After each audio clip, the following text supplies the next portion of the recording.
Assalamualaikum warahmatullahi wabarakatuh. Bapak-bapak, ibu-ibu, viral ya Habib Rizik Syihab ya, imam besar atau Imam Unyil ya, ngaku-ngaku sebagai cucu Nabi Muhammad Shallallahu Alaihi Wasallam. Dan di sini imam besar ini Habib Rizik klarifikasi ya masalah yang kemarin diskusi ilmiah. Seperti apa videonya nanti mau disimak sampai akhir, dan nanti di menit 7 atau 8 keimat terbaru ya, mohon disimak sampai akhir. Oke lah bapak ibu-ibu, kita ke videonya ya. Selanjutnya tadi Ketua MUI Kecamatan Cicurug ini menyampaikan juga tentang kewajiban kita mencintai dan menghormati keluarga Nabi, termasuk kaum habaib dari Bani Alawi yang menyebar di Nusantara.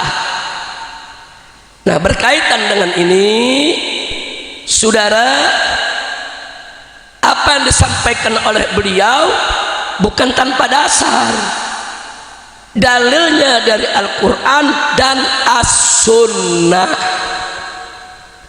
Dalam Al-Quranul Karim Allah perintahkan nabinya, qul la as'alukum alaihi ajra illal mawaddata fil qurba. Shadaqallahul azim.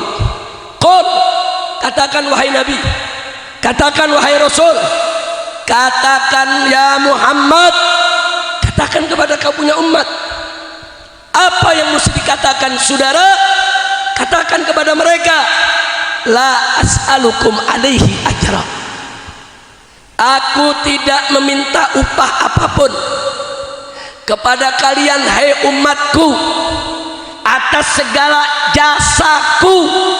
Jasa Nabi dalam menyebarkan Islam, jasa Nabi dalam membawa Al-Quran, jasa Nabi memperkenalkan kepada kita siapa itu Allah, apa itu Al-Quran, apa itu agama. Jadi Allah suruh Nabi, qul, katakan kepada kau punya umat, la as'alukum alaihi ajra, aku tidak meminta upah apapun dari kalian hei umatku atas segala jasaku, illa, kecuali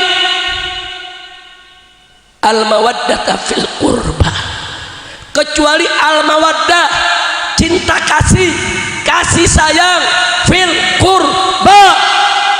Para ahli tafsir saudara menyatakan yang dimaksud fil qurba di sini adalah zawil qurba, ai zawi qarabati Rasulillah sallallahu alaihi wasallam.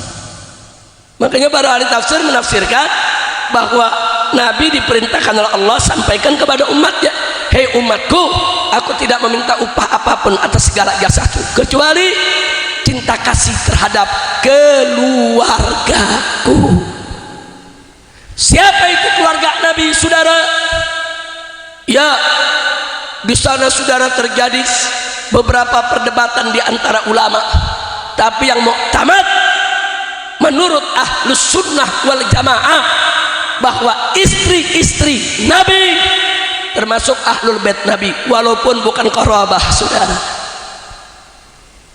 Begitu juga Bani Hashim. Kalau dalam mazhab Imam Syafi'i termasuk Bani Muttalib. Nah, kalau cerita Bani Hashim, seluruh keturunan Nabi sampai hari ini mereka adalah Bani Hashim, dan mereka termasuk qarabah Nabi kita Muhammad sallallahu alaihi wasallam. Kira-kira sampai di sini jelas tidak? Jadi yang nyuruh cinta keluarga Nabi siapa? Jawab yang kompak. Yang nyuruh kita cinta keluarga Nabi siapa? Siapa? Perintah Allah wajib gak dilaksanakan? Wajib tidak? Jadi nggak betul, saudara. Kalau sekarang ada kelompok mengatakan Habib itu ngemis-ngemis cinta kasih, Habib itu mendoktrin umat untuk cinta kepada mereka, mengambil keuntungan. Hei, dusta kau! Yang memerintahkan cinta kepada keluarga Nabi bukan Habib, bukan Ba'al alwi, bukan manusia, tapi yang memerintahkannya adalah Allah. Kalau kau ikuti, berarti kau patuh kepada Allah.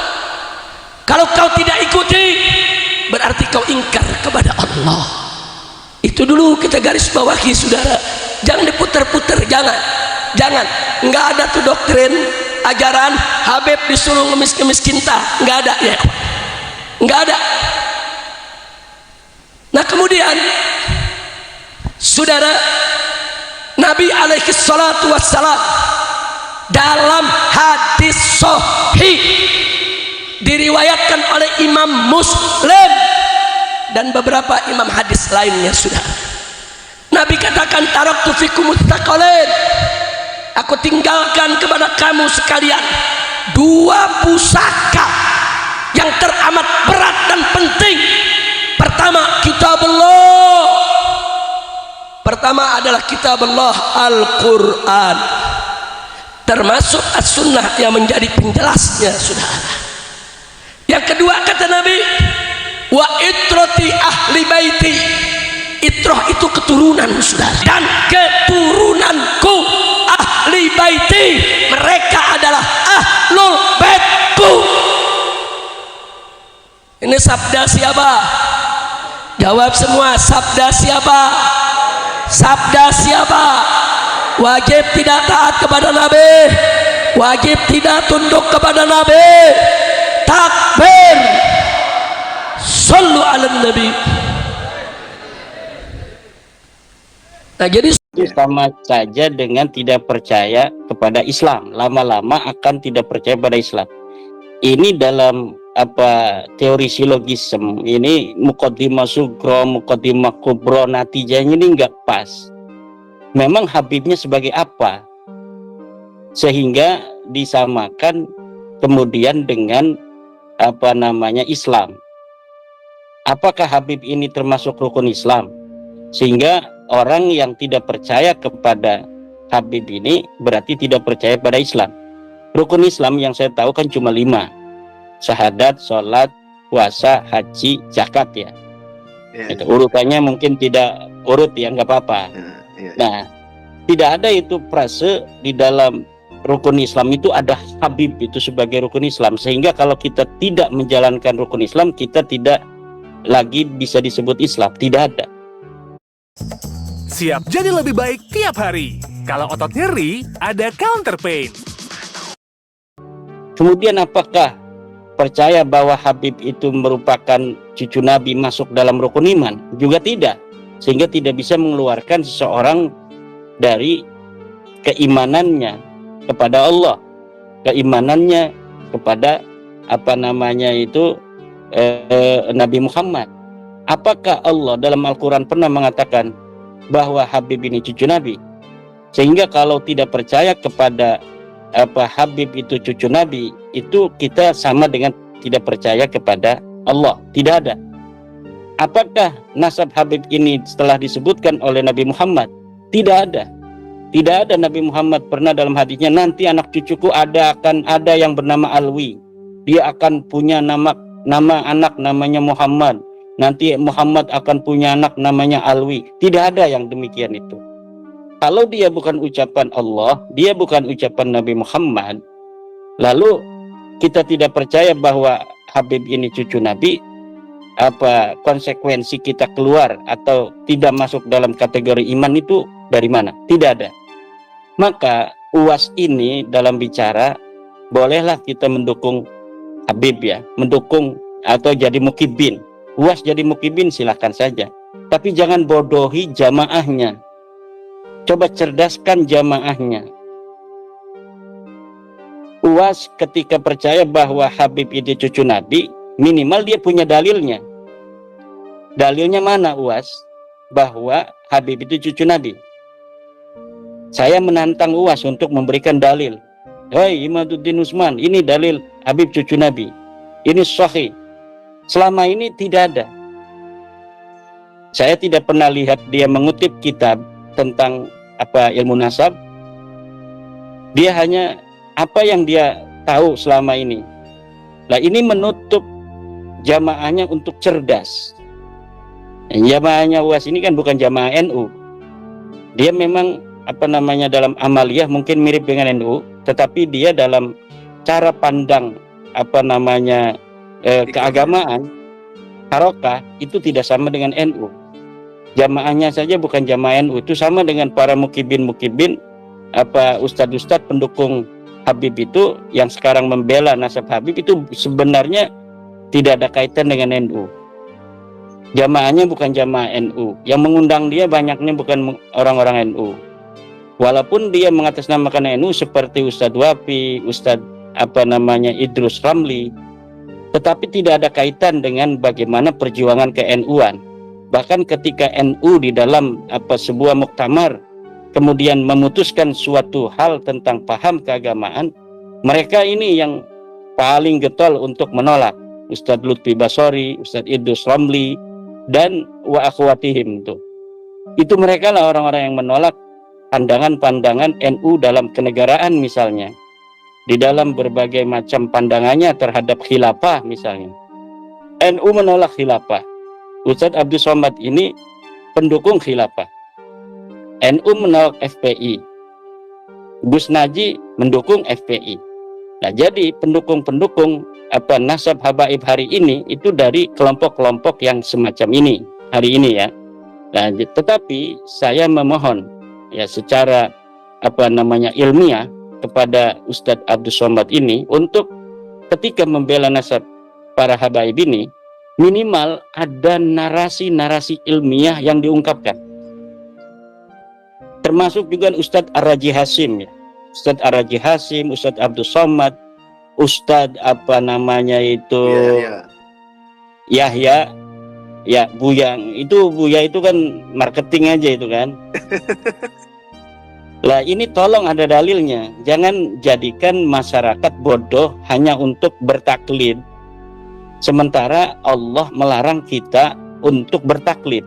Jangan engkau ikuti sesuatu yang kamu tidak ada dalil di sana, tidak ada ilmu di sana. Kenapa Ustadz Abdul Somad tidak mengikuti Al-Quran? Al-Quran melarang kita untuk mengikuti sesuatu tanpa dalil. Tapi Ustadz Abdul Somad kemudian jamaahnya diminta oleh dia agar mengikuti bahwa Habib itu adalah cucu Nabi tanpa ada dalil. Dia mengenai sholat segala macam ada dalilnya, hadisnya begini, prek dihafal oleh dia itu hadis-hadisnya. Hanya menghafal saja, tidak pernah mengutip dari kitab anu kemudian dibacakan kitabnya, tidak ada. Hadis-hadis itu orang yang tidak bisa baca kitab kuning pun kalau ada jabar jernya itu bisa membacanya. Maka seorang ulama itu bukan hanya dia yang bisa menghafal hadis-hadis dan menghafal ayat Al-Quran, tetapi dia yang memahami Al-Quran dan memahami Al-Hadis untuk menjadi sebuah way of life bagi umat Islam dalam menghadapi tantangan setiap masa. Yang bisa untuk menafsirkan Al-Quran kemudian memberikan jawaban tantangan setiap masa adalah ulama-ulama yang rasikhin, ulama-ulama yang dia memahami Al-Quran secara dalam, gitu. Bukan hanya tekstual hafalan. Imam Al-Ghazali ini sangat mencela orang-orang yang beriman hanya dengan contekan kemudian menerima kebenaran tanpa verifikasi. Lihat dalam kitab Al-Munqidh Minad Dhalal umpamanya, bagaimana fase-fase ilmiah seorang Al-Ghazali, dari mulai bagaimana dia bergelut dengan filsafat, kemudian ilmu kalam, kemudian fikih, kemudian tasawuf. Kemudian lihat pula dalam Tahaffutul Falasifah, bagaimana Imam Al-Ghazali kemudian merangkai narasi-narasi ilmiah untuk meruntuhkan teori-teori filsafat yang dianggap bertentangan dengan agama Islam. Inilah yang harus menjadi sebuah suri tauladan bagi kita, orang-orang yang menjadi suri tauladan. Dia jadi penceramah, dia menjadi ustadz, dia menjadi seorang yang dikiaikan, ditokohkan, dibuyakan, Bukan Buya yang dia kemudian menempelkan nama sendiri sebagai Buya gitu. Bukan. Tapi orang-orang betul yang dibuyakan oleh masyarakat. Ada orang yang menempelkan gelar Buya itu sebagai marketing branding untuk kemudian meminta sumbangan di YouTube atas nama pesantren, atas nama santri dan lain sebagainya. Kita lihat kiai-kiai NU nih, Kiai NU, kalau orang sudah menisbahkan diri pada NU. Oke, Bapak-bapak Ibu, itu dia tadi video dari Habib Rizik Syihab yang mana kita harus mencintai keluarga Nabi Muhammad SAW ya, yang mana beliau menyatakan ya dua pilar yang diberikan oleh Nabi Muhammad SAW, yaitu Al-Quran dan hadis yang ketiga, yaitu mencintai keluarga Nabi Muhammad SAW. Jadi seperti itu ya Bapak-bapak Ibu. Tadi ada Kiai Imad juga yang mana menanggapi tentang diskusi kemarin ya.